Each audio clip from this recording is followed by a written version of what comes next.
नमस्कार, आप देख रहे हैं ग्रेटर जम्मू और मैं हूं आपके साथ Neetu Singh. Reserve category Jammu Kashmir UT आज कुछ नाराज़ नज़र आ रही है, जिसको लेकर आज इन्होंने पत्रकार वार्ता भी की है। क्या कुछ नाराज़गी है और क्यों ये इस तरह से अपनी नाराज़गी जाहिर कर रहे हैं, जानने की कोशिश करेंगे। सर, क्या बात है, आज आप काफ़ी नाराज़ दिख रहे हैं। हाँ जी, मेरा नाम Mohammad Latif Qureshi, chairman all India backward classes. हम जॉइंट एक्शन कमेटी की यहाँ पे जो जॉइंट प्रेस कॉन्फ्रेंस हो रही है और जो प्रेस वार्ता हो रही है, इसमें मैं आपको ये बताना चाहता हूँ कि 1 अक्टूबर को आफ्टर पोलिंग 8:30 से 8:30 के बीच में कुछ लोग हमारे फॉर्मर चीफ मिनिस्टर अपने और फार्मर लीडर ऑफ अपोजिशन और फार्मर स्पीकर जनाब ताराचंद जी के घर में कुछ लोग आए और उनको बाहर बुलाने की कोशिश की ताकि उनको एलिमिनेट किया जाए।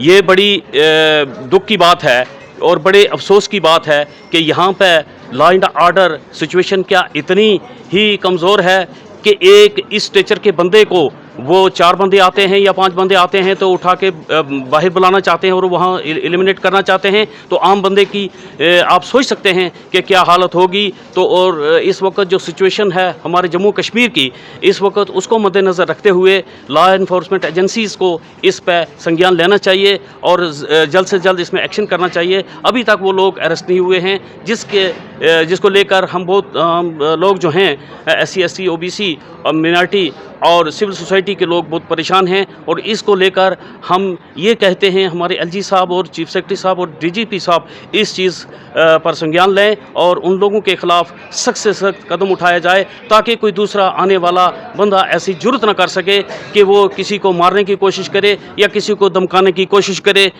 बस मेरा इतना ही कहना है। क्या लगता है, क्या वजह रही होंगी जो इस तरह से जो ताराचंद जी हैं उनके ऊपर इस तरह से हमला करने की कोशिश की गई? ये इसके पीछे बहुत बड़ी कॉन्स्पिरेसी है। ये बहुत बड़ी कॉन्स्पिरेसी है कि आज तक इतने बड़े स्टेचर के आदमी के साथ इस तरह का व्यवहार किया जाए, उसको घर से जाकर धमकाया जाए, इस तरह का व्यवहार आप अंदाजा लगा सकते हैं कि इसकी बहुत बड़ी इसके पीछे कॉन्स्पिरेसी है। और आज तक वो लोग अरेस्ट नहीं हो पाए हैं। इतना बड़ा काम करने के बाद आज भी वो अरेस्ट नहीं हो पाए हैं। इसके पीछे उसको इस बात को समझना होगा। और मैं रिक्वेस्ट करूंगा हमारे ऑनरेबल LG साहब DGP जो JK ड्यूटी हैं कि वो इमीडिएटली इंटरवीन करें ताकि वो लोग जो हैं वो अरेस्ट हो सकें, लॉ एंड ऑर्डर की प्रॉब्लम ना हो। इस तरह के जो JK ड्यूटी बढ़ने के बाद, धारा 317 हटने के बाद ये कहा गया था कि एक नया इतिहास लिखा जाएगा। अरे क्या यही इतिहास है वो कि लोगों के ऊपर अत्याचार बढ़ेंगे, लोगों की एम्प्लॉयमेंट छीन लेंगे? क्या यही वो इतिहास लिखा जाएगा? आज इस बात को समझना अपील करते हैं। जितने भी आज हमारे साथ वहाँ रिटायर्ड डिप्टी कमिश्नर इनकलाबी साहब बैठे हैं, जितने भी state president SC ST OBC के सभी जहाँ पर बैठे हुए हैं, रिजेंटमेंट शो कर रहे हैं कि आज तक उन कल्प्रिट्स को क्यों अरेस्ट नहीं किया गया है। जल्द से जल्द उनको अरेस्ट होना चाहिए, यही लोगों की मांग है। सर, लगभग 1 हफ्ता हो चुका है, लेकिन 1 हफ्ते के बाद आज आप कॉन्फ्रेंस कर रहे हैं। क्या 1 हफ्ते में किसी भी तरीके की कोई कार्यवाही नहीं इस पर हो पाई? देखो, डिफरेंट कॉर्नर से रिजेंटमेंट शो हुई है।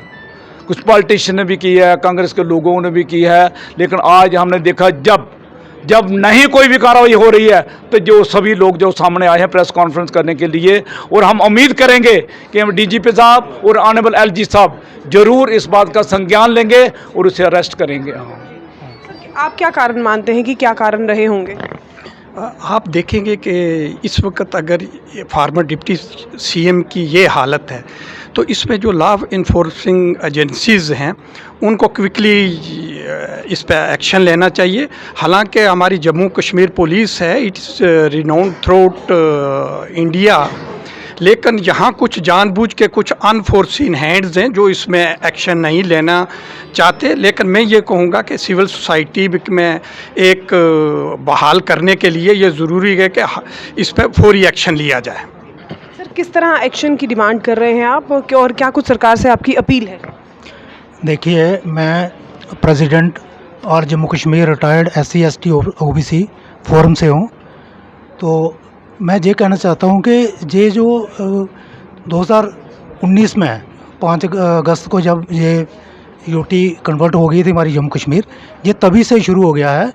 पहले जो हमारे पॉलिटिकल रिप्रेजेंटेटिव हैं रिज़र्व क्लास से जो आते हैं चुन के, पहले उनके ऊपर अटैक किया गया। बहुत सारे जो हमारे पंचेस थे, सरपंचेस थे, उनको अपनी कुर्सियों से वो उनको हाथ धोना नहीं पड़ा, बल्कि उनको प्रेशराइज किया गया, उनको थ्रेटन किया गया, और बहुत सारे ऐसे मामले भी हुए हैं जो उन लोगों को बाहर निकाल दिया गया, थ्रेटन करके, प्रेशराइज करके। और उसके बाद धीरे धीरे पहले वो पंच सरपंच के ऊपर अटैक किया, अब वो ऐसा जो एमएलएज हैं रिजर्व कैटेगरी से जो चुन के आते हैं उनके ऊपर अटैक करना शुरू कर दिया है। अब देखिए जो एक ऊपर वाले जो एमएलए लेवल के लोग हैं, जैसे कि सीएलपी लीडर रह चुके हैं, उसके बाद स्पीकर रह चुके हैं J&K असेंबली के, वो फॉर्मर डिप्टी चीफ मिनिस्टर रह चुके हैं, उनके ऊपर अटैक होना शुरू हो गया है। तो ये कोई अच्छी बात नहीं है।